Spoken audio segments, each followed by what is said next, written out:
Hi, everyone. Welcome back to Ad Age In-Depth TV Pivot. I'm Janine Poggi, editor of Ad Age. During the second half of the day, we are going to hear from the heads of ad sales at Televisa Univision, A&E Networks, and Fox. But before we do, we are first going to learn more about diverse-owned media channels that have often been overlooked during the annual spring ad haggle. While the billions of dollars committed during the upfronts have typically been allocated to media behemoths, following the murder of George Floyd and amid the social justice movement, brands pledged to allocate more of their ad dollars to diverse-owned media channels. So today, we are going to spend some time checking in on those pledges and looking ahead to the next phase of progress in spend equity. Joining me today to do this is Linwood Bibbins, Chairman and CEO of Reach TV, Aki Lee, VP of Sales and Marketing at Crossings TV, and Jessica Ricorte, Chief Revenue Officer at Ads Mobile. Hi, everyone. Hi. Hello. Hello. Good morning. Good afternoon. Good afternoon. Thank you so much for joining us. So, Linwood, I want to start with you. Can you sort of lay the groundwork here in terms of what progress you've seen in terms of demand from brands for spending on channels like Reach TV, which, of course, is in airports across the country? Yes, last year was our first year in the upfronts after spending 5 years of trying to get in. Obviously assisted with IPG, Magna's, Black-owned media upfront. And that opened the door for us to actually sit in the room and have the conversation with the brands. And I think that was the key change. The brand being pulled into the front and then being able to understand what we were as a network. We've seen once the brand understands who we are, we've seen an impact that brand then spends money across our network. They need to understand what we are first, so they can do it. And I think sometimes in fairness to the agency, it's hard for them to explain what we are, right? And especially our network, we're in 90 airports across the U.S. We have 40 million viewers a month. But the problem is we were bucketed in an out-of-home thing when we were a television network.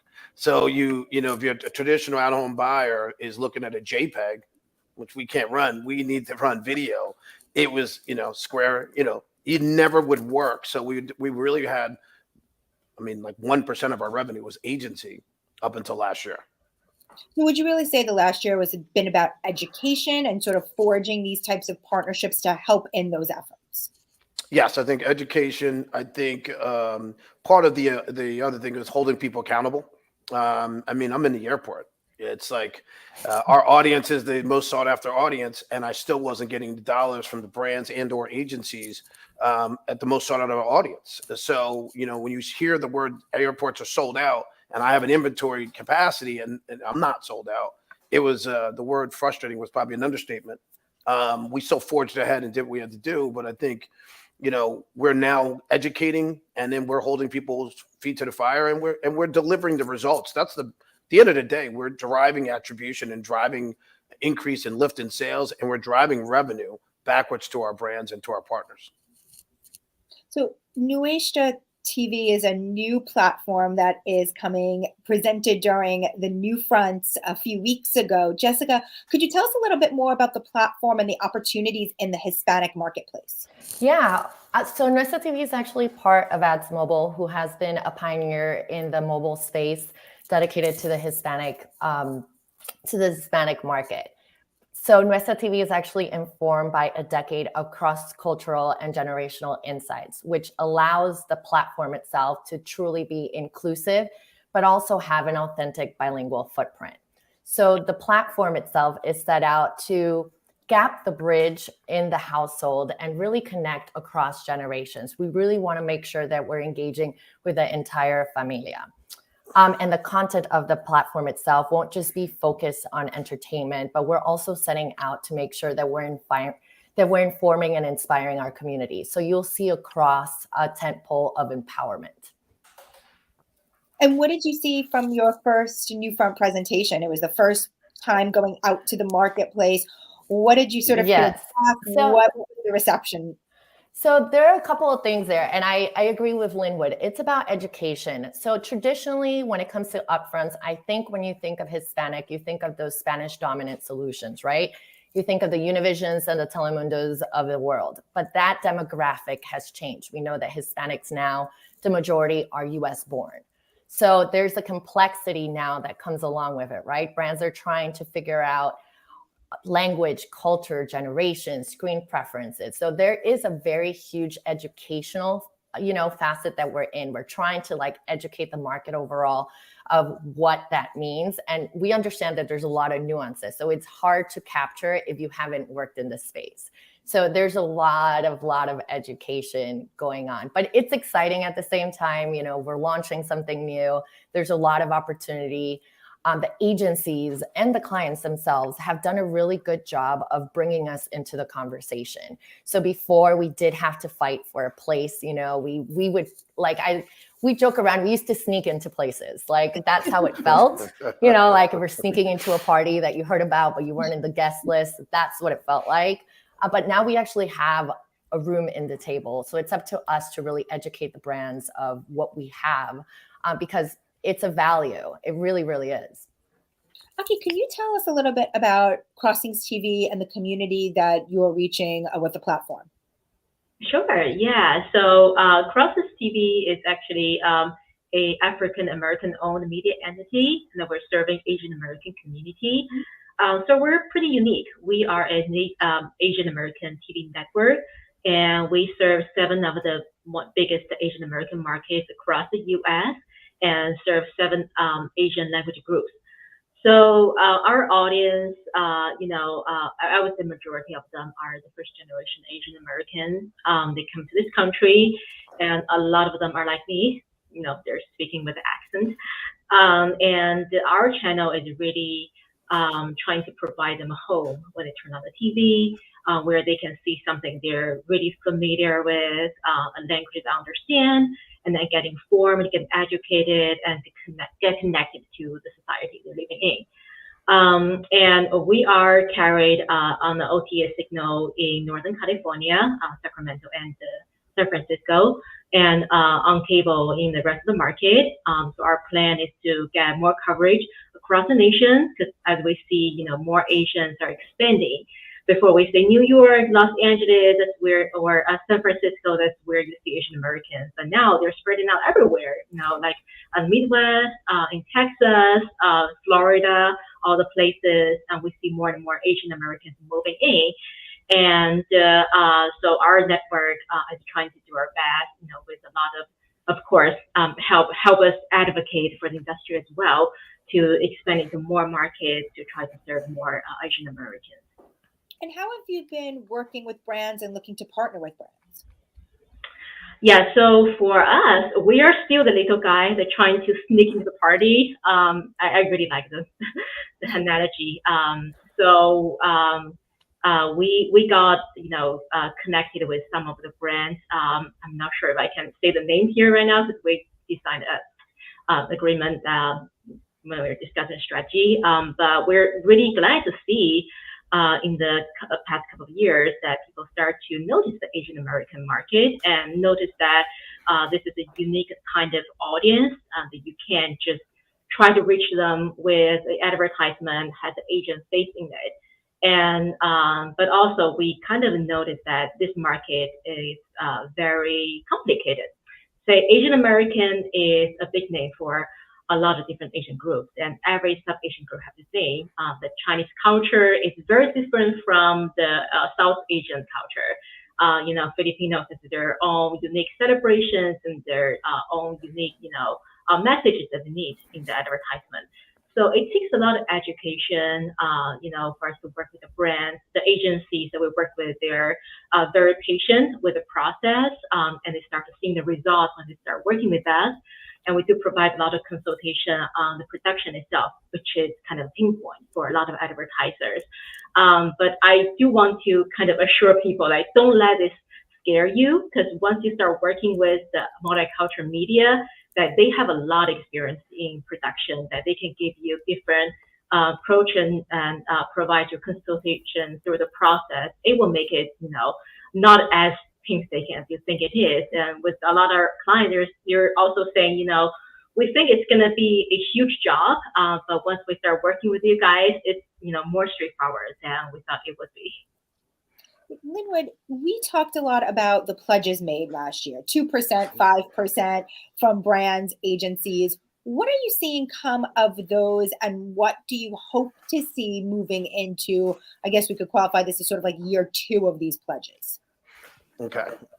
Let me unpack that question and answer it in a couple of different ways. Number one, I see in a year that there's 2% that was allocated to Black-owned media. I see a lot of the bigger companies already trying to come at that 2%, which is to me a little bit frustrating because, I'm like, there's only 2%. Let us have a couple more years at going after that 2% before you come in and try to take it. And then number two, I see a lot of people, like I said last year, Janine, with you, me and you talked actually early this year about the fact that, they said one thing when they were making the pledges. We're not going to hold you to this type of measurement. Not going to hold you to these type of KPIs. And I told you then, I don't believe that. At the end of the day, you have a brand that you have to still serve as an agency, and you have to deliver results. Unless they could together decide to invest and sponsor and really believe in the letters that they keep pushing out, diversity, equity, and inclusion, because by making that investment into the content and into or sponsoring a Black-owned media company, that's the way you can get them to include more people. And I'll throw out a stat: 1% of all Black-owned media has more than 10 people working for it. 1%. That to me means there's not enough capital into those companies so that they can provide services. And when you look at a best case study, is just look at TikTok. You look at the TikTok creators that are making the most money, and you go back to where the actual creation was, there was a Black creator that didn't get paid while somebody else took it and got paid. To me, that just shows the influence of Black culture on pop culture, and pop culture drives GDP. So if you can invest at the core of creativity, brands need to lean in on that 2% and looking at invest in the creation of that content, as well as the impressions and all the other things that go along with it. We happen to be unique, whereas Black-owned, but we serve to a really higher end targeted general audience. But I still look at the creation of that content and that culture driving the revenue and the sales, and we see it. We see the results. I think that there's a lot of lip service. I'm not going to name any brands' names, but we had a brand that was on last year, switch agencies. Last year, their agency spent multiple millions of dollars and understood that we were a television network. We have live CNBC. We have live NFL games. They leaned in. The new agency said, hey, talk to our out-of-home agency. That to me is a blow off, right? That's not genuine. You took zero time to look at what we are. And, that's what I mean. 12 months. I mean, I've been saying that I don't know what this run rate is, but I thought it would be longer than 12 months. And I'm seeing some pushback already to old habits. I'll leave it at that. Let's talk a little bit more about the measurement part of this, because I think that's probably one of the challenges in all of this conversation. Jessica, for a newer platform coming on the scene, like how are you thinking about when you're going out and having conversations with brands, how to get them to invest when you're trying to essentially prove yourself, and also say like, here's how we're going to qualify success for your brand, or here's how we're going to qualify reach for your brand? Yeah. So brand measurement is the challenge. I think we all know that. And I think you address it from the start, right? It's paramount to have a conversation and level set about measurement. And what that means is talk about the shortfalls, but also be proactive about managing and setting expectations of what success can look like. What I'm starting to understand and see more is that brands have, a desired preference that they work for or that works for them on the general market side. And then when they tap into multicultural, which is relatively new for them, they seem to have this perception that they could easily adopt whatever measurement tool they use for multicultural. But if you've worked in multicultural, you know that those solutions for diverse homes are broken. So we need to bring in brands with us and educate them of where we are. But we also need to have them be vocal and form allyship with us and help us drive that conversation forward. They need to help and push for better measurement tools. I believe recently I heard Louis Carr from BET say that if measurement works for general market, but if it doesn't work for my multicultural, then we have to start saying that the measurement is broken. And that shift in the conversation is going to elevate it and moving forward. But until that happens, it's very difficult for us to prove ourselves out, right? We need to redefine what success means within our platforms. Aki, how have you been navigating the issues in measurement and data? Yeah, well, it's kind of, an ongoing issue for us as a multicultural media.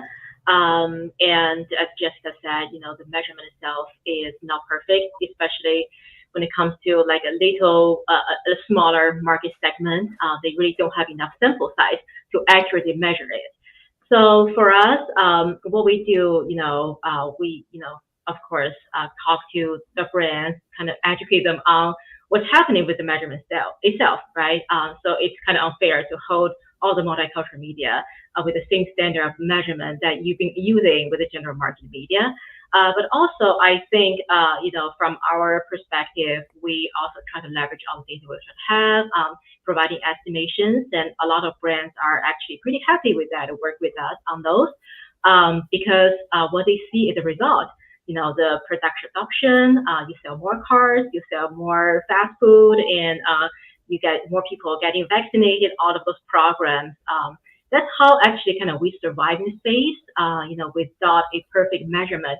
We actually provide the end results for a lot of clients and they stick with us. So it's kind of a testimony for a lot of advertisers there, besides measurement. Maybe you should look at the end of the pipeline and see, what actually you want. And these are what the multicultural media can provide it to you. And I also will, advise a brand to work more with the multicultural advertising organizations like 3AF, for example, to try to work on the solution for measurement for multicultural media. And that will not only elevate, the industry itself, but also elevate your brand as well. Linwood, as you've worked with more brands over the past year in particular, what have you seen make for good partnership? How do brands ensure they're just not checking a box? Well, I'm gonna just go back. Our measurement, just for the people on here, is we are measured. We have 300 million devices that we have. We have people that come in every day, 2.3 million people a day coming through the airports, and then we're measured by Epicenter. Then it goes into Nielsen Media Index, so every agency can go in and plan, buy, and execute against our network. And I say that we focused on adding 8 programming slots to our Black-owned media, and we're going to keep expanding that out, our programming, to help smaller companies get the same type of measurement so that we can create some universal tool that we're going to start working on with brands. One of the brands that worked with us closely this year was Verizon. I got to give a shout out to Patrick Thomas. He was amazing. We spent a lot of time thinking about what their goals were and what our goals were, and then how they aligned and which ways we could do it. From how do we integrate them into a series? How do we integrate them into straight up advertising? What time of day? Certain types of things. So we have multiple creatives running the exact same time that had different goals.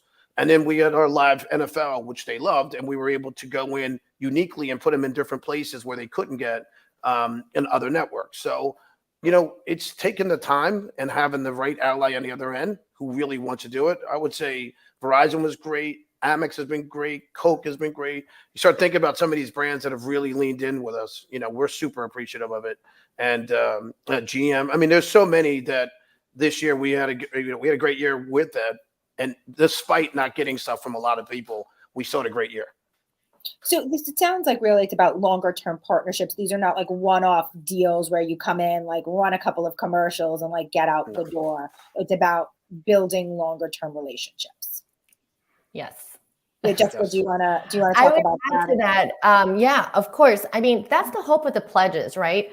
Let's be realistic. A lot of the brands you said today have been leaned in. These are advertisers that are supporting minority-owned businesses, but also have been supporting multicultural. So you haven't mentioned anybody out of the box. I mean, these are people that have been doing it for years. So that means we have partnerships with them. We have longevity. We have insights. We have tools, right? This is a real conversation and partnership. But those that are making pledges that are starting, we don't have that with them. So there needs to be a little more wiggle room. We are going to fail. That's just going to happen. We are going to have successes and we are going to have failures. But just like with those other partners, we need to have those conversations and we need to give ourselves some room to have the failures and the successes. So if we're looking at next year, for me, my hope is that those pledges haven't disappeared, but that they've become the McDonald's, the Cokes, the GMs of the world, right? The Verizons of the world. We want to see them committed long-term so we could be also having this conversation, because it just, to your point, Linwood, it does seem some of them, the time has run out and they're not becoming long-term. And I think that's when it's going to fall apart again. Janine, can I say one thing to you? The pledges, that word has been driving me nuts for a while. Because I know some people who, and they're not in the same position we're in, but they heard the word endeavor and took it as that was coming. And endeavor doesn't mean anything's coming to you. You need to get to commitments. And I think, the agency words, and you're talking to people that don't know agency world. So when you hear this word and you get excited and all of a sudden nothing shows up, and next year, I will steal a line from Byron. You can't cash promises. You know what I mean? We need to have real money. We need to have real investment. We really need the money to grow our businesses so we can actually provide inclusion and equity for minority-owned businesses to keep growing. And I think it's important that you don't play around with those words, because we don't know all the words you use. So, you know what I mean? We don't know that doesn't mean that's what you're giving us. Yeah, that's true. Like, if you don't invest in the multicultural media, how are they going to have enough money to purchase those measurements, right? So it's really a gap that advertisers can help us bridge. Yeah. Well, that's all the time we have. We could keep having this conversation for sure, and I hope we do, and I hope you all come back and we talk more about this, and we're having a different conversation next year. Maybe some more brands and different names on the list that Linwood mentioned will be added to that list. But I appreciate you all being here. Thank you so much. Thank you. Thank you for having us. Thank you. It's a pleasure. Yeah. Next up, we have Studio 30 in conversation with LG Ads, one of our sponsors. Thanks, Janine. Hi, I'm John Dioso, editor of Ad Age Studio 30. As the country moves toward the endemic phase of COVID, the migration from linear TV to streaming is a change that's here to stay. But with the proliferation of content across multiple apps and streaming services, how can brands manage reach and optimize for frequency across linear and CTV? How can they measure true ROI and ensure their inventory partners are meeting viewability and fraud prevention standards while maintaining consumer privacy? Here to answer those questions and more is Serge Mata, Head of Commercial, LG Ad Solutions. Serge, welcome back to Ad Age. Hey, John, how are you? Good to see you. Good to see you. Thank you for coming back. And, like I said in the intro, as the pandemic shifts to the endemic phase, what remains the same from all the changes that we saw in audience viewership throughout the pandemic? Are we back to normal? And if there even is a normal? I was about to say, what is normal? Exactly. Honestly, the new normal is, I think we're going to see more longer viewing sessions on streaming. I think the world of streaming is here to stay. It's not all of a sudden people are gradually going back to work, but I think a lot of people are still working from home these days, or a hybrid approach. Ultimately, all of the platforms and the OEMs and the streaming companies have invested a ton of money in here. They have the eyeballs. We're starting to seeing that. We're seeing longer viewing sessions. We're seeing a lot more opportunity for advertisers. This is the new norm. Streaming is not going away from AVOD to SVOD. You're hearing news, in the past couple of weeks, the big behemoth of Netflix announcing they might start having an ad-supported. You heard that with Disney Plus. This is the new norm. And honestly, the other thing to think about is from a streaming perspective, it's the way to optimize spend across your platforms, right? Across platform for both reach and frequency, leveraging tools like ACR. And other than that, you can really try to figure out how much to spend on linear, how much to spend on streaming, where do you put your money, and how do you get the most effective ROI. But then, how do you? Isn't that the major challenge though that everybody's facing? Is how do they optimize that spend cross-platform? Concerning reach and frequency between linear and streaming. I mean, there seems to be the shift, and there is that awareness now, specifically from the behemoths on the streaming platforms, that ads are a thing that they're probably going to have to do and are doing. So that but the challenge for the advertisers is how do they optimize their spend? And I think it's, listen, there's no magic bullet, right? Ultimately, but there is enough data out there. There's enough tools. I keep on harping the ACR. I think things that are happening, like the automatic content recognition, where you can actually see what people are viewing both on linear and streaming, and then decide where to put your where you put your dollars for the most effective reach. That allows you to get there. But I keep on telling everybody, I tell my clients, I tell our employees, we are probably still in the first quarter here. We are nowhere close to even halftime, and I think there's still a lot more room for growth. There's a ton more room for growth. You're seeing that, and there's a lot more. All of us can do. Now, how does all of the stuff that we just brought about the state of the industry right now, how does all that relate to the shift toward outcome-based buying in CTV? It's a good point.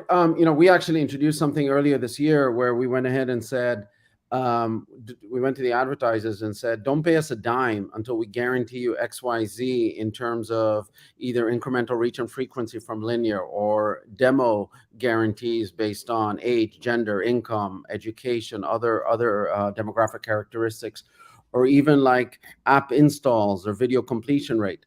So we decided to go there and said, we want to further enhance what's happening in the streaming world. We want to be first to market.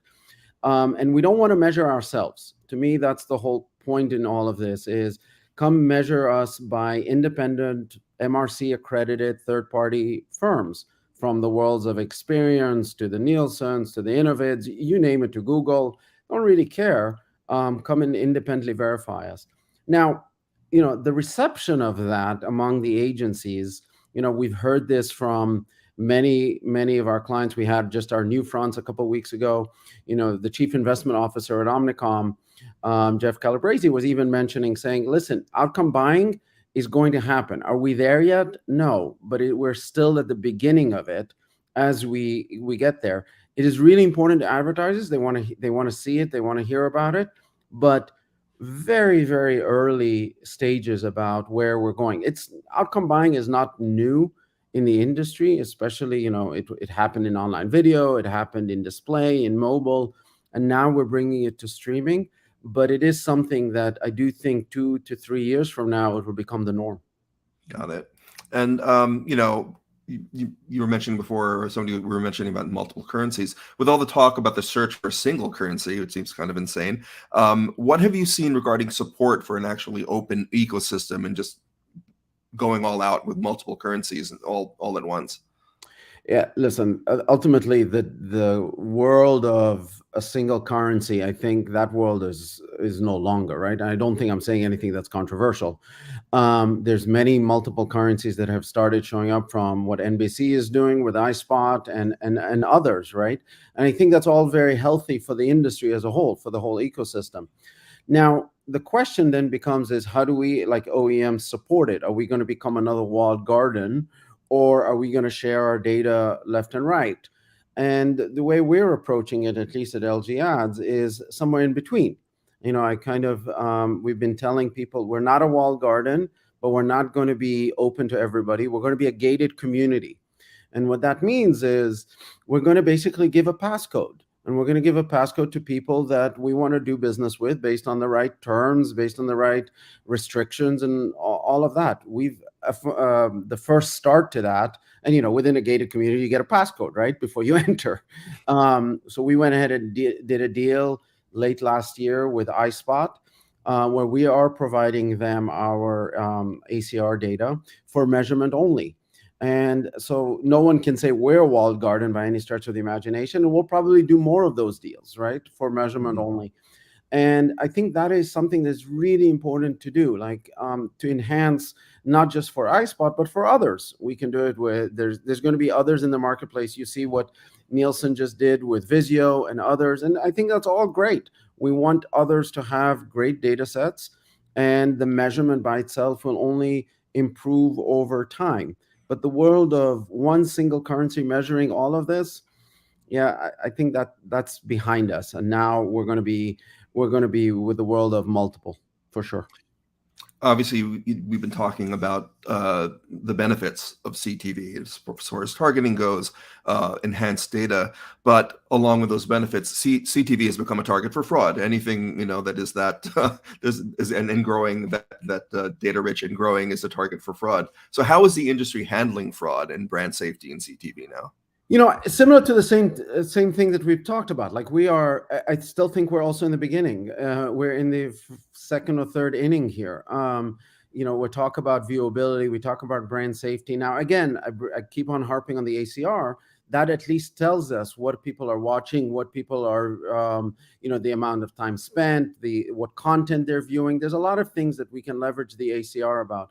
From a viewability, what is somebody turned on? Is somebody actually watching that thing? So looking it down to a person level. So there's still stuff like, there was a report the other day by, I think it was Double Verify, how many TVs are on with no one watching, right? Or vice versa, TVs are off. So there's a lot there, but from our perspective, leveraging the ACR and then being agnostic. I want to have as many, the IASs of the world, the human, Moat, Double Verify, as many of these guys come in and tell us and be integrated with us, and be from an inventory perspective, have all of our inventory be certified by the tag community, the tag certification, ads.txt. So there's a lot of compliance that you can do, but we need more standards out there. And I think we are, like I said, we're only in the second or third inning in this.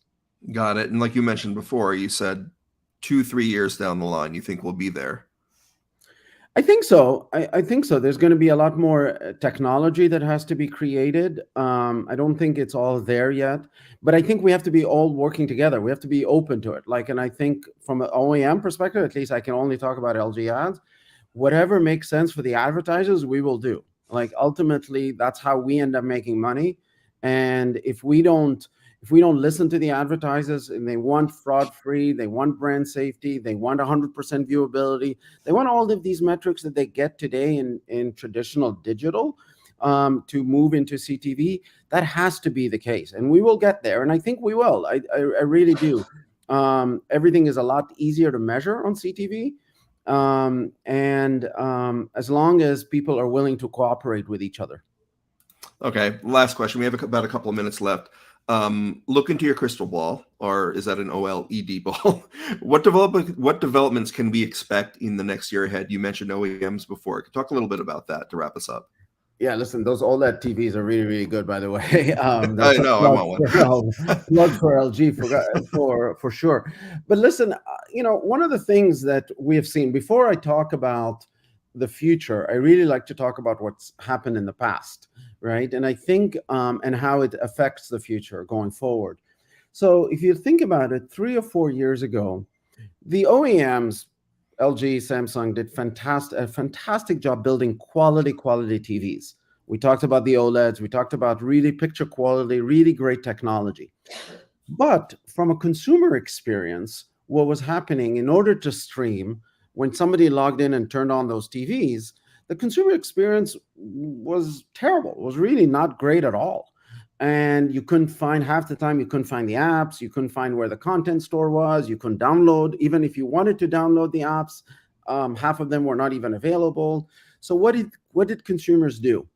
What they went ahead and did is they bought the TVs because of all of the technology and the picture quality, but they went ahead and you saw the rise of HDMI sticks, in essence, from Google Chromecast to Apple TV to Roku, all of those.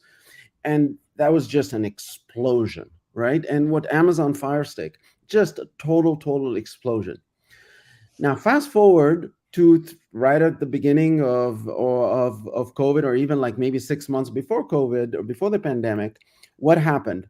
The OEM started realizing there's a huge missed opportunity, massive opportunity that was being missed, and revamped their entire consumer experience on their screens, so that the home screen that you have right as you turn on the TV becomes something that is gorgeous to look at, functional, and you have all the apps that you ever wanted.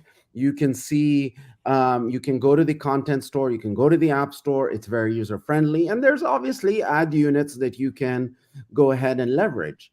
Now, what we're seeing is the overall decline in the sticks. Because why would you, if you go ahead and buy a TV, let's say 2020, 2021, 2022 model, there is no reason you need to supplement it with one of those external devices, because everything on the home screen is available. So that's today. So that's what you looked at it from where you were. This is where we are today. Now, what goes on in the future? What goes on in the future is more of the same. I think we're going to continue investing in a better consumer experience. CTV buying is a lot more flexible than traditional buying. We can do all sorts of creative things around audience segmentation, very granular audience segments, leveraging our ACR. We can run all sorts of interactive advertising. We're seeing, the introduction. I thought everything was like the QR codes was completely dead. Turns out COVID revived QR codes, and now leveraging it within CTV is a new experience. We can do takeovers. There's a lot we can do with CTV, and with leveraging, again, a brand new consumer experience, one that people accept. Today, you buy a LG TV or a Samsung TV, you don't really need anything else. You have everything that you need. And we are seeing that with the momentum that we see in our business in terms of buying. We're seeing a tremendous amount of in the first quarter, in the second, and then we're seeing already the second half this year after the new fronts and the upfronts. If you thought last year was insane with CTV, this year is going to be total madness, because you have two things that are happening. You have the political midterms, and you have Q4 coming. So between those two, it's going to be total chaos, but it's going to be a good chaos, and the OEMs are here and we can support it. All right. Good chaos. Good takeaway message there. Serge Mata from LG Ad Solutions. Thank you so much for joining me today. Thank you. All right. And throw it back to my colleague, Janine Poggi. Take it away, Janine. Thank you, John. Interesting stuff. So this will mark the first upfront for Televisa Univision since the merger of the two companies earlier this year. And next, I am joined by Donna Special, President of Advertising Sales and Marketing, to discuss the Hispanic marketplace and how the newly formed company will go to market. Hi, Donna. Hi, Janine. How are you? Good. How are you? Good to see you. Thanks for having me. I'm very excited to be here. We're excited to have you. And I know I was teasing you before, but I am excited to see that in the time we've seen each other, you have become a salsa dancer. Yeah. Tell me, how did this come about? Like, did you suggest this? What made you go through this process? By the way, great job too. Like, not surprised, but great job. Yes. Listen, my team very much knew that I like to dance, but we were trying to figure out how to do something in the upfront different to kind of show what true partnership was all about. The trust, the collaboration, and how it, two people it takes. So we kind of, thought of this, and they asked me if I would be game. I think they were a little surprised of how well I actually did. And I did it in 2 to 3 hours. Everybody's like, you took salsa lessons. I'm like, I didn't take any lessons. We went down to Miami and we taped it, and it literally 2 to 3 hours. I kind of did my thing, but I was excited. Listen, I think it was a great representation to kind of do it in a fun way, to really show what true partnership really needs to be. And, with our business specifically, in focusing on the Hispanic audience, it really, the client and us together with the agency really need to work really hand in hand to kind of bring them into the forefront, obviously in Spanish language and culture. So the partnership is that much more important for us than ever. And especially as like a newly combined company going out to the marketplace and, perhaps a different way this year. Can you talk about that, about what the new entity means for how you're going to the marketplace? Yeah, I mean, here's the good news. The good news is diverse audience is now at the forefront and is a major priority for all the clients and agencies now focusing on it. It's not an afterthought. It's not, something on the side. So that is great. So, having Televisa Univision, being at the forefront with this merger, what it's really done for us is it's kind of put a lot more momentum and investment behind everything that we've been doing with informing, entertaining, our community. So, we're now the largest only Spanish language global media and content company in the world. So, now going to market, we're not going to market. I'm not going in as a global entity, but, with VIX being launched, on March 31st, our streaming service is global. So, we now have a platform, that, is going to reach the 600 million Spanish speaking people in the world. And that's pretty impressive. Last year, you spoke about your surprise regarding how few advertisers were actually buying into Spanish language TV. Yeah. Have you seen growth? Like, what growth have you seen over the last year? Where are we now? Yeah, I mean, listen, it has been an unbelievable year. It's definitely been like a year and a half now since I've been here. We've made such huge inroads in pushing the marketplace and educating. We need to educate the marketplace and what's going on in Spanish language. With the census coming out, 62 million people, 20% of the population, it's not an audience that you can miss anymore. So we have been making strides. This past year alone, we brought in over 200 brands and clients to the Hispanic market, to Univision. Again, so much more to do. There's still a lot of barriers that clients talk to us about, whether it's, creative or, trying to dip their toe in the water, not realizing the impact that, Hispanic audience and the culture can have on growing their business. So it's an education that we have to keep doing one client at a time.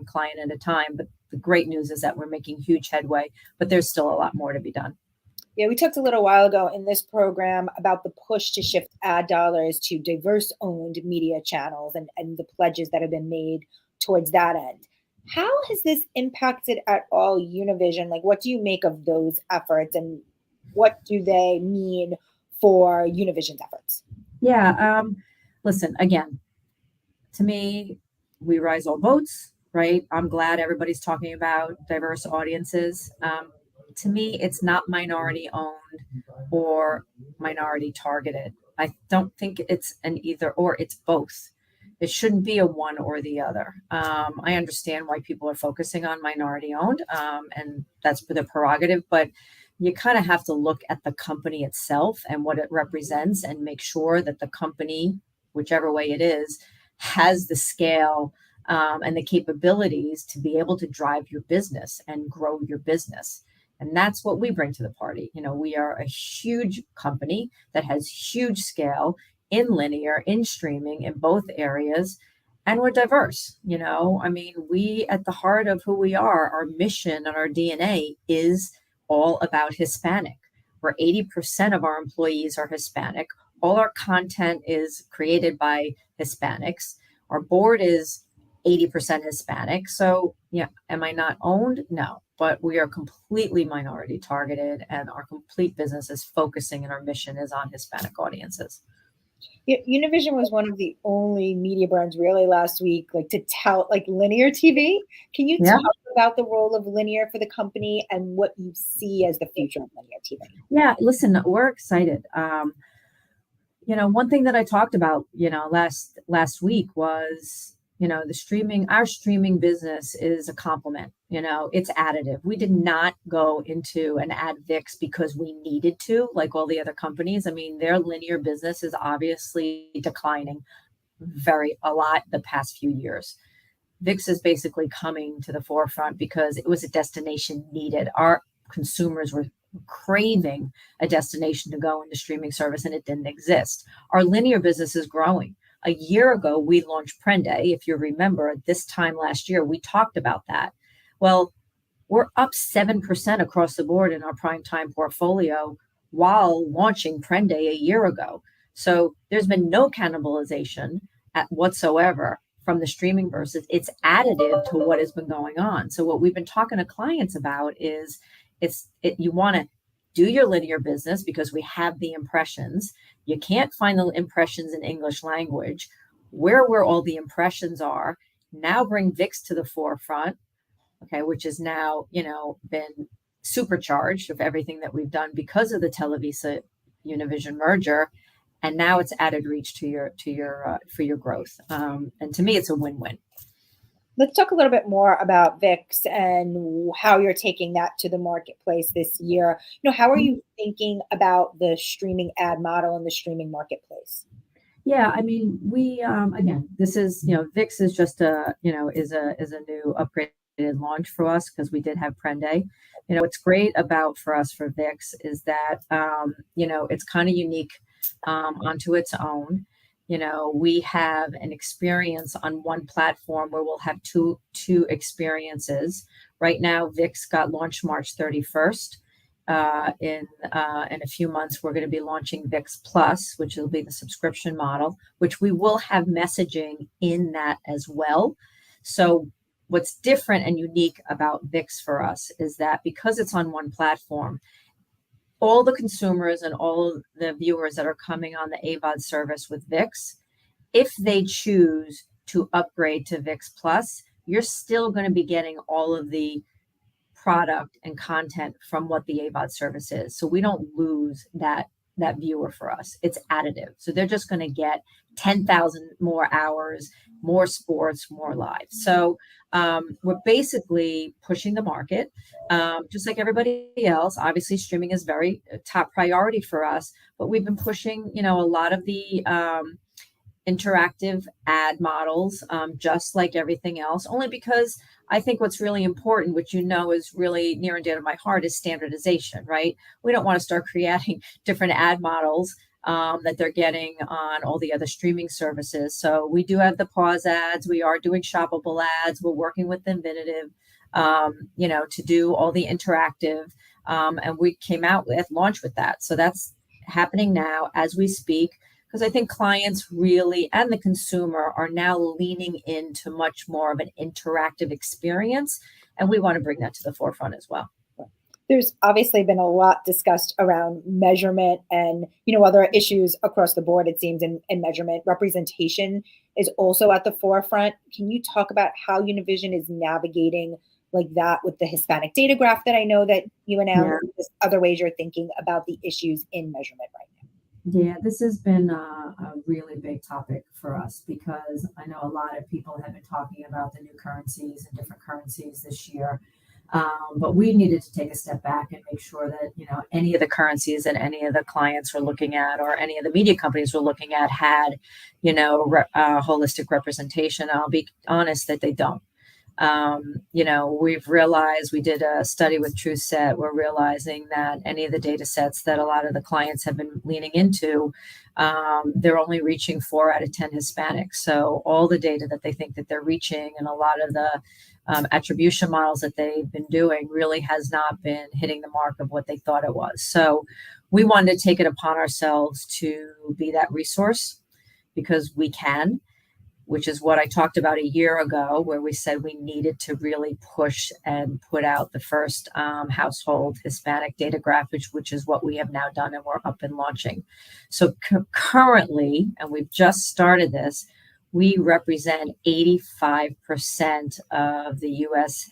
Household Hispanics, in the country, and that's really a really great set. So agencies, clients, even some of our third, vendors are going to be able to utilize this to kind of really level set and get the accuracy and the correct representation for Hispanics in all the data sets that they're looking at. So we're hoping that everybody, kind of leans into this.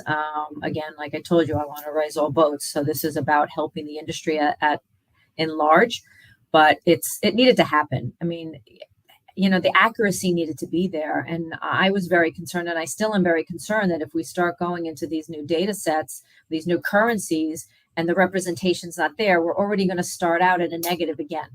We kind of had this problem before. The census level data is not being represented in the data sets that we have today. So if we start all over again with new currencies and it's not represented, we're not doing ourselves, a justice at all. It's going to be, we're back to where we started. Yeah. Before we wrap, I just want to zoom out for a minute and just take a look at the state of the ad marketplace. Amid the war in Ukraine, economic headwinds, inflation, how are you thinking about what demand will be from brands once you see, budget sort of come in? What are you expecting from the ad marketplace going into the negotiations? Yeah, I think it's not a one size fits all. Every category has its uniqueness. We've obviously been seeing automotive with supply chain, packaged goods, food definitely being affected. But I will tell you that telco's still doing well, travel's doing well. So I think it's not going to be a one size fits all. There is less inventory in linear business. So I think people are still going to be leaning into the upfront. I think it won't be, there'll be some hesitation, but we have options, right? I mean, you know what upfront's all about, right? You put your money down, it's a futures game. So to me, this is more for 23 on what everybody's going to think is happening in 23. We're probably seeing a little bit more of the marketplace and the dynamics of what's happening more in scatter than we are, and I think what's going to happen in the upfront. So I'm still really confident that the upfront's going to be strong. And I'll be honest, we're seeing bigger demand, I think, than English language, only because the opportunity for what's going on in the Hispanic market and the growth potential of what's happening is so enormous that we're basically a really true bet in growing the business. And one of the key words for the last couple of years has been flexibility. How will that look, and what does flexibility mean for 2022? Yeah, I mean, flexibility is there. I mean, again, I think it comes down to partnership, right? I mean, they have to trust us. I have to trust them. Flexibility comes in a lot of things. A lot of people are looking at flexibility across the portfolios, across linear and digital, not just taking it off. Flexibility is amongst multiple brands. If one of their brands happens to have a problem and it comes out in a bigger, CPG or whatever, we'll let them move from one brand to another, even if the brands happen to be in different locations, different agencies. So again, I think flexibility comes in different shapes and forms. But to me, it's partnership and trust, and, we'll do whatever is needed. Especially I think with what happened with COVID, everybody now knows that you kind of have to be flexible in the business. Donna, thank you so much. Always great to have you. And too short. I know. Next time we have to do longer. I know. Thanks, Donna. Be well. All right. I'm going to bring back in senior TV reporter Katie Keck. Thank you, Janine, and thank you, Donna. Hi, everyone. I have with me Peter Olson, President of Ad Sales at A&E Networks. Welcome, Peter. Hello, Katie. How are you? Hi. I'm great. How are you? The way you laid this out is like a surreal moment for me, because I'm sandwiched between two of my former bosses and Donna. It's like a 360 review happening in real time of my career. Oh, that's funny. Well, Peter, we just wrapped a number of upfronts. A&E gave its presentation earlier this year. A&E focused heavily on genre programming to help viewers more easily find its content. So can you walk me through the company's strategy there? Sure. So I think two things that come to mind.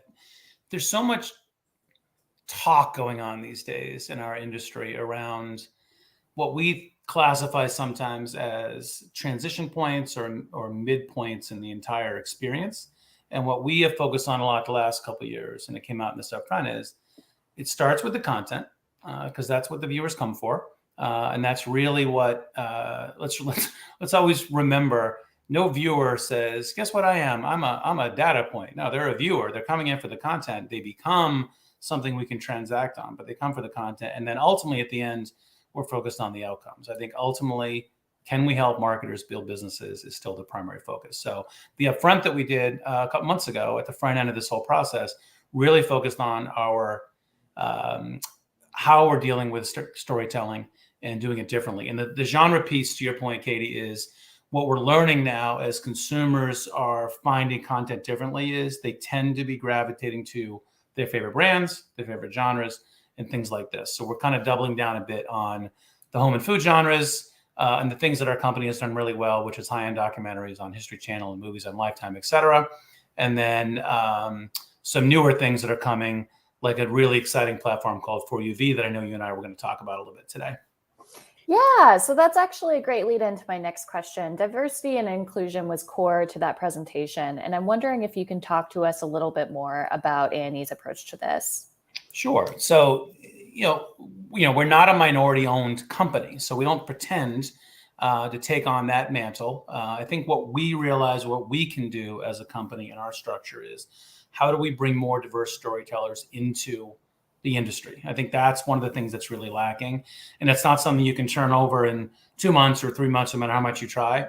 So it's an in-house brand that a number of our younger executives brought up to the executive team, right to the CEO, and said, we want to embark on something. It got the green light. It's called 4UV. It stands for 4 Unheard Voices. And it's really an effort to do what I just said.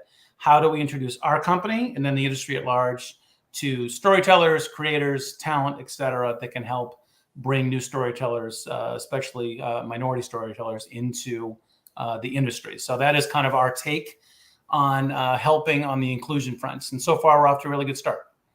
And 4UV will launch later this year, correct? Correct. So a lot of work going on now in the planning. It'll be a fast channel. It'll also be kind of a multi-platform brand with short form and linear all over the digital ecosystem. So over like the 5-year plan, the goal is to truly make it a big interactive multi-platform brand that could be at festivals and all sorts of places. So very different vision than I'd say our traditional 3 networks in terms of like the genesis of it. And the hope is that it really has the ability that the in-house creators, the theory they have behind it, which we love, is it's like an intersectional approach to diverse storytelling, which is we're not going to do a Black History Month and an Hispanic History Month. It's like as much as possible, we want to bring all groups together and do intersectional storytelling. I think that's missing in the landscape these days, and it's kind of a different take on it. Well, looking forward to seeing it. You have said there's been a benefit to working with content creators, and I think this gets back to your previous point, versus just an algorithm. Whereas the algorithm seems to be kind of king and leading strategy among many of your peers. So can you talk to me about A&E's approach to this? Sure. I think you touched on it. What we have recognized, and this is, decades of research in our business, is environment matters, contextual relevance matters. We believe as marketers align themselves more with content, again, they get closer to the fans of the content. So data's fine. Algorithms are great. We get it. We're part of this landscape now, and we're embracing it as a company as much as we can. But we're trying not to lose sight of the fact that what the primary relationship we have with the viewers. And I think as marketers come to us to try to get to our viewers, which is their consumers, let's not forget the content. Let's not forget the content creators, and let's make sure that we find those opportunities to stay close and aligned to the content. Because again, that's what the viewers are coming to watch. Right. Yes, they are. And actually, speaking of reaching viewers, one of the big trends that we're seeing in the industry at large right now is shoppables and, ad innovations that help boost interactivity and keep eyeballs on those ad spots. Can you talk to me about A&E's approach to these new changes in the market and these new ad innovations? Sure. I think what we have recognized out there, and I was sat in some recent, I think almost investor level conference data and things lately that kind of touch on this, where if you really think of the old traditional marketing funnel and where different parts of media fit in, the TV space is changing right now, and it's almost has a changing space in the marketing funnel. So I think what we're looking to do as we're talking to clients, some of which are coming in almost as performance marketers, bottom funnel, we want to bring them up. And some that are traditional upper mid funnel, we want to bring them down. I think to your point, shoppable and other interactivity helps become a part of that up and down the funnel thing. So I think what we're realizing now, and I think Donna mentioned at one point, she talked about it's not a one size fits all or one stop shopping.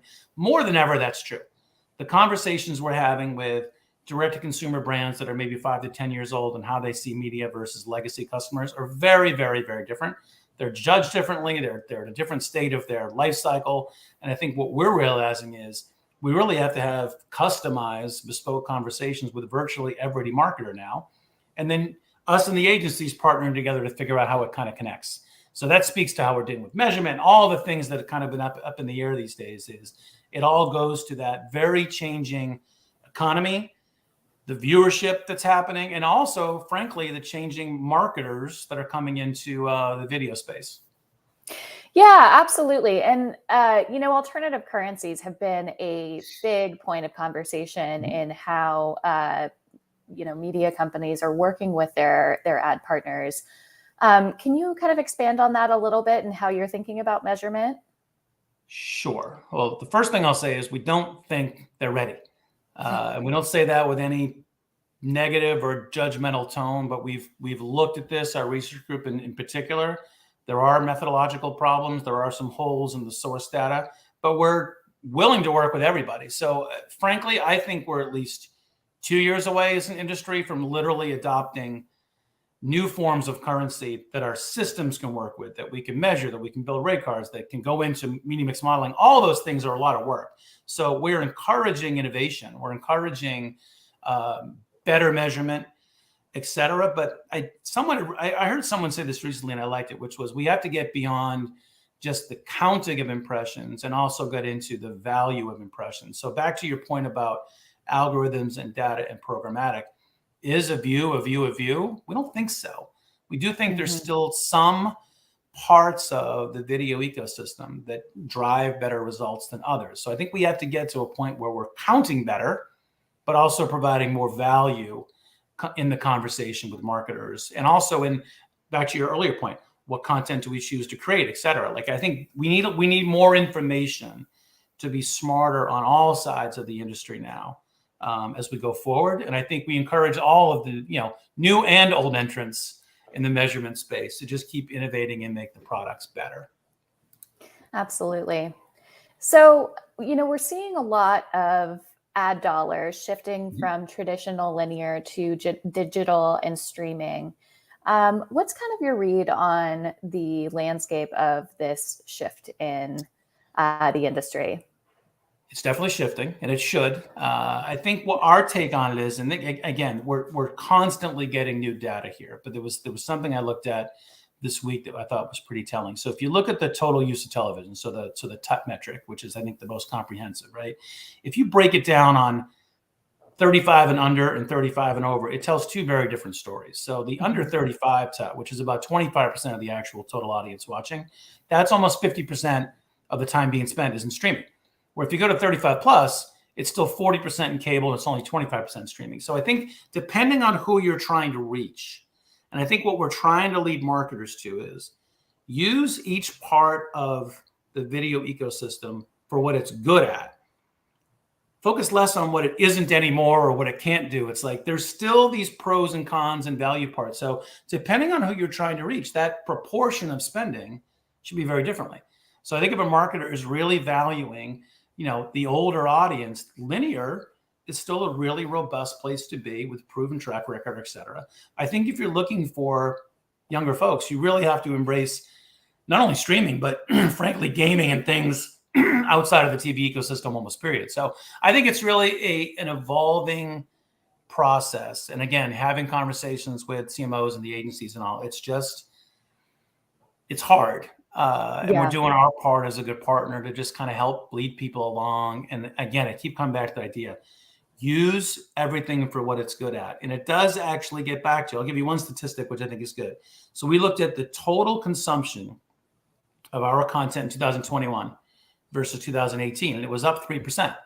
Now, the linear part went from 90% of that viewership to 65%, but the total consumption across everything, so people are finding the shows, a good portion of that was SVOD viewing. So like it's not the same as we're dealing with these days, but I think what we should feel encouraged about in the media businesses or in the TV business, people still love television. We'll figure out where it's all going to fall and how to measure it and all that, but we're still in a really vibrant space in the media ecosystem. And that's good for us. That's good for all of us. It's good for your job too. You can still Oh, yeah, absolutely. You know, and to that point a little bit, I was speaking with an ad executive recently who said, you know, with our younger viewers, it's kind of if they'll find it however they find it, whether that's cable or digital or gaming or whatever. And I think about sort of how the industry is creating these multiple points of access to connect with IP. How is A&E kind of approaching this with its own portfolio? I think we have a bit of a unique take, and part of it is our ownership structure. We are not a publicly traded company. We are owned by Hearst and Disney. We operate much more like a private company. So we're not trying to create a narrative to drive shareholder return or stock return in a primary way. We care about our owners' returns, let's put it that way. But I think that helps us really focus on what's actually going to drive the business and what's actually going to work, versus think of how in the recent days and the recent weeks that Wall Street has kind of turned on the subscription model, starting with Netflix on down, and it's a very volatile time, right? So we're in the middle of this big transition, but the business models aren't fully figured out. So what we're taking the stance now is we've basically put our content virtually everywhere. We're working with virtually everybody. So everyone that you have on your roster these 2 days, we are both competing with and partnering with in some way, shape, or form. And it's actually been healthy for us. Like our top line revenue has grown 3 years in a row. Our bottom line's grown 3 years in a row. So for now, we're like, look, we want to, well, some are pulling it back to walled gardens, et cetera. We want to keep pushing it out, see where things go over the next 2 or 3 years. I think the next 2 or 3 years are going to be very interesting times on not just viewership measurement, M&A activity, et cetera. So we're going to see things really, I think, settle out in 2 or 3 years. And then we're kind of working behind the scenes on multiple ways will evolve as the business evolves. But for now, what I would say is we're trying to get our content everywhere, and the ability we have in almost all instances to work with marketers to take them on that journey when they work with us. It's a pretty robust conversation. Yeah, absolutely.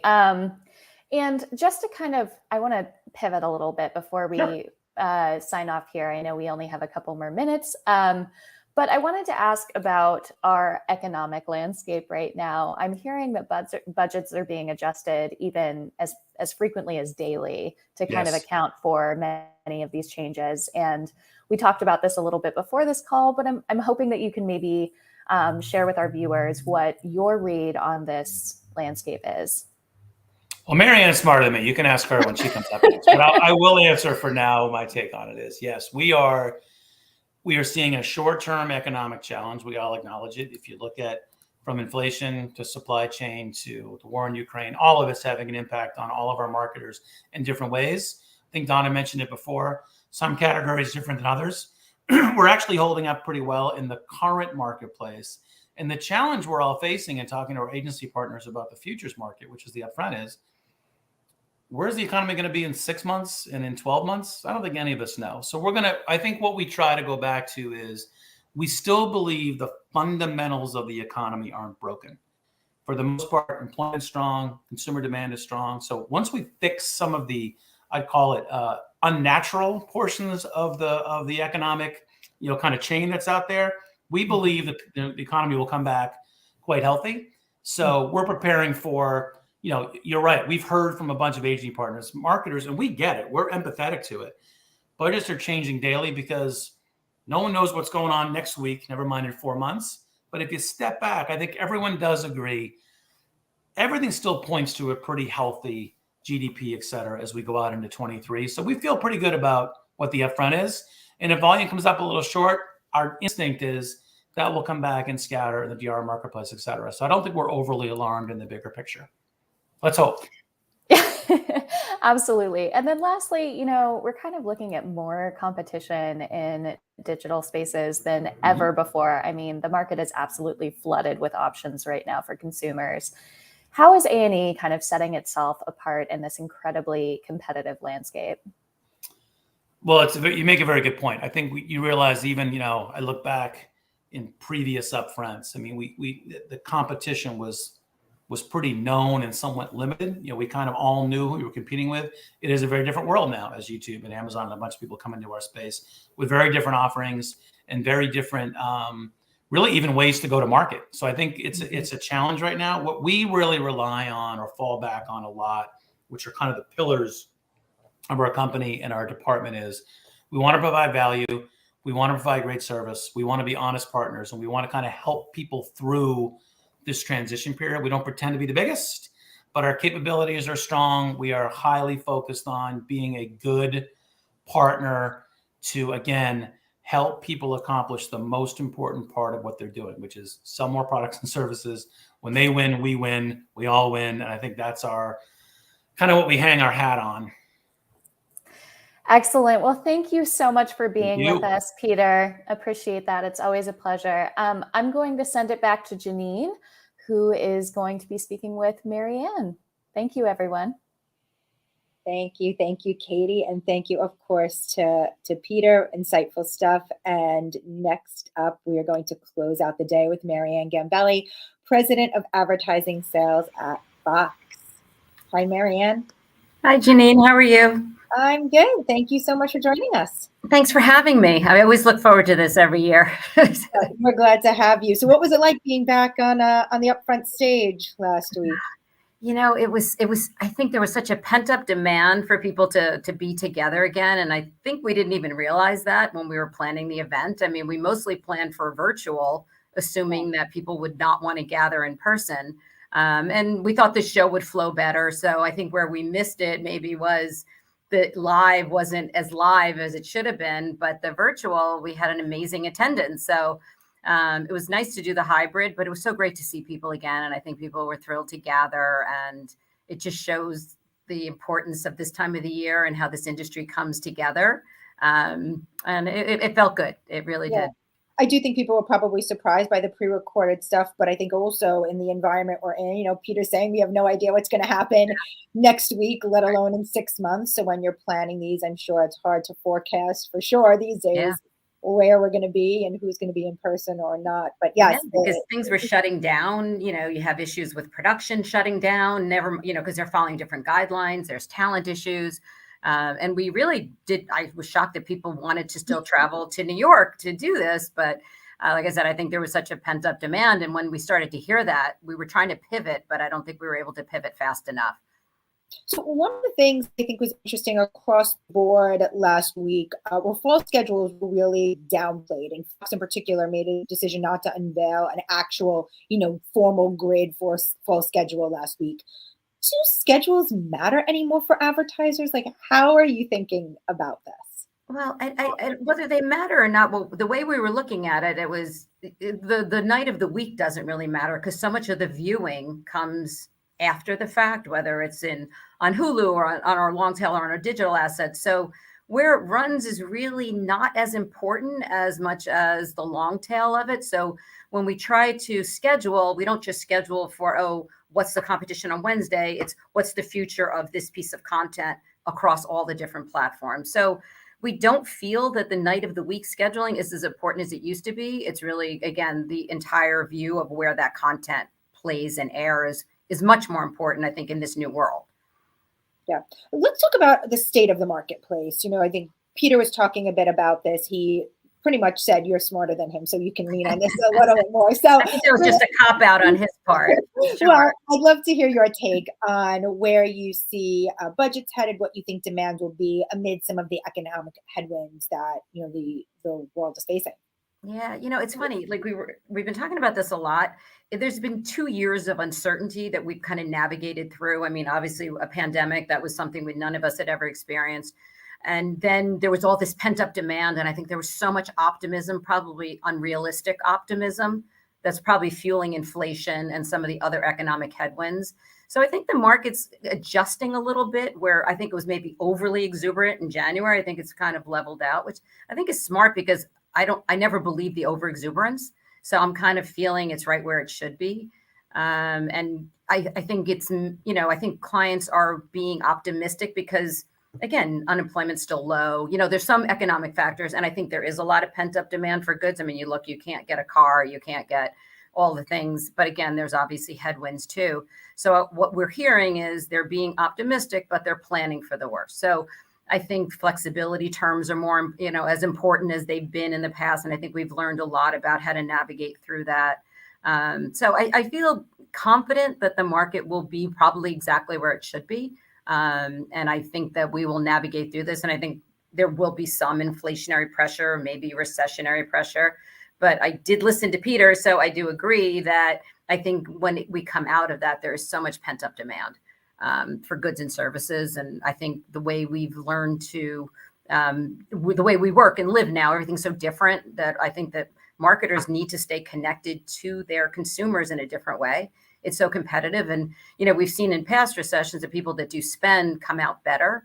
So how it affects budgets is always like hard to, determine. But I'm sure there's some cautiousness starting to creep in, which I think is smart, actually.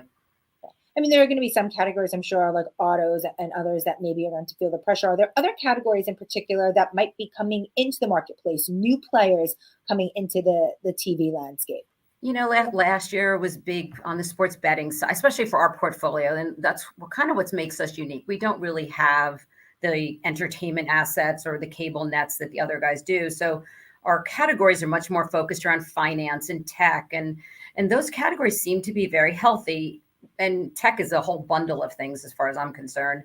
Auto to me is tech, right? They're not marketing models anymore. They're marketing safe, automated driving and electric.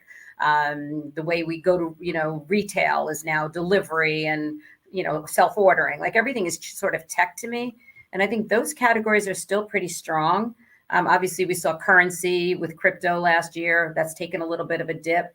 But, with NFL, if you're building a brand, and that's our big, obviously, fourth quarter platform, there's categories there that are in the NFL for different reasons, not just current selling of product. They're building businesses. They're building future capabilities. We feel pretty good about that. So, again, I think those categories are a little stronger than maybe what we're hearing from CPG and others that don't really impact our portfolio that much. Streaming, of course, is the big topic. I don't think you can escape it. For Fox in particular, you don't have a subscription model to go out to the marketplace with. But what does this mean for your approach with Tubi and how you look at your portfolio going out with more of like the fast ad-supported free streaming service? Yeah, we're actually thrilled that we don't have a streaming service. I mean, we think that it's just a bloodbath. And we've heard our CEO speak about that in terms of trying to compete for subscribers. You see that marketing flattening out. It's very competitive. It's very expensive. And it's confusing because you're taking content. Sometimes you're putting it behind a paywall. Sometimes you're not. Like we're just focused on the advertiser basically and the viewer. So we're not chasing subscriptions. We're not in that game at all. And I think it's helped make Tubi stronger because all our energy goes towards Tubi and our current assets. So our sports portfolio is very robust and very strong. We're not putting major games on Tubi. We're trying to, yes, we're going to do the World Cup and that's an exciting piece, but we're not going to put an NFL game there. So we're keeping our content in front of a paywall. So we don't have that challenge to chase subscribers. So we actually like our model and we think it's working really well. And we just got some current numbers from Nielsen. Tubi is the fastest growing AVOD service, of all of the AVOD services. So clearly that strategy is working. And as we see, especially economic headwinds, as you see subscribers start to drop off, we think that's a win for Tubi. How are you looking to bring more money into Tubi and get more of a premium for that kind of platform? So Tubi's made a lot of investments. I mean, again, we've taken a lot of consumer insights or viewer insights because we are focused on viewers, not subscribers. And we're doubling down on original content. But it's content that the viewer already know, like we know what the viewer wants to see. So we're not just making expensive content to get somebody to sign up for a month or two and then obviously turn over. So very focused on the viewer, lots of new data resources to do, better measurement across the platform. I think, also our frequency management system has been very good for Tubi. It allows people to really measure their campaigns. So the success of that, they're actually bringing more money to Tubi. So we're monetizing the growth, we're monetizing new programming, we're monetizing across Fox. And it's a perfect complement to Fox. So that's why I think it's worked out so well. going to market together and trying to, again, cross-platform, cross-measurement. How much do you expect dollars to shift from linear into streaming this year? So I don't have, again, I'd love to have that number because, it's hard to, there's so many different platforms and there's so many different ways to look at it. It's obviously there's been so much growth. I'm not sure that the amount of money that's following matches that growth, but certainly it's shifting as, marketers are chasing the viewers. So I think it's going to be very healthy growth. But again, there's a lot of new entrants. There's a lot of supply in the market. So it may take a year to catch up. But again, you're seeing the audience shift. You're seeing the money follow for sure. We're seeing obviously a lot of new inventory coming into the streaming market, Disney Plus and potentially Netflix over the next year. How concerned are you about competition in this space? Well, I mean, again, it's like I think what it does is it, first of all, justifies the platform, right? That consumers, this is what viewers want. This is how they want to consume content. It also makes us better in terms of measurement and all the other things in terms of scale. But I think, Tubi is a different, those are very expensive offerings and the inventory is going to be very limited. It'll be interesting to see where that finds its floor, where I think we're at a really good price point. And I think we can be that always on connection that marketers might need, especially through a recession. So I feel like what we offer is different. And I think we have our place very well positioned. Let's talk about measurement. Obviously, we've been talking throughout the day about the issues surrounding Nielsen, alternative currencies, and testing new forms of measurement. What is Fox's stance on measurement? How are you thinking about the role Nielsen plays in the upfronts and where these alternative currencies might come into play? So, I mean, as far as Nielsen goes, listen, we're as frustrated as everyone else in, the sort of lack of due diligence on Nielsen's part when things go wrong or when when they make changes in their measurement or how they're, compiling panel data, et cetera. But at the end of the day, we feel it's probably still going to be the source for certainly the near future. But what Fox has done is we've invested in lots of we haven't picked one sort of favorite like iSpot or somewhere else. We're kind of we're kind of looking at all of them because honestly, I'm concerned about the consistency of those data sources too. And I don't think that any of them are really ready to scale to the point that Nielsen can and does to this day. So our approach is customized. If clients want to bring their own data, if there's a third-party data source that they want to use, if we want to use Nielsen will be the primary, certainly across the businesses, but we are definitely not, we're doing customized approaches, not like you have to do this in order to do business with us. Do you foresee the marketplace becoming one of multiple currencies? Like, I wonder how confusing or how difficult it'll be to transact from network group to network group if everyone is using various measurement systems. Yeah, that's going to be the challenge. And never mind, none of us have systems that are set up to, import all this data and then predict and forecast. So I think we're going to need some years under our belt of seeing how this data aligns with the currency that we're used to. Whether Nielsen's good or not, it's just what we're used to. And I think we have to see how this other data shakes out. Also, the consistency of that data, is it really any better? And then when Nielsen flips to Nielsen 1, then that's a whole nother changeover. But again, I think everybody's still going to benchmark off of what they know. But I think everybody's going to experiment because we have to, right? We have to get better at this for sure. Do you see any opportunities moving forward in commerce? Things like shoppable ads, QR codes. How are you thinking about those types of ad innovation and how you sort of help have TV drive e-commerce sales? We experiment a lot with it. There's just challenges to it. Everybody acts like it's so easy and the tech is there and everything just automatically happens. And it's a little more complicated than most people think. So we're definitely experimenting there.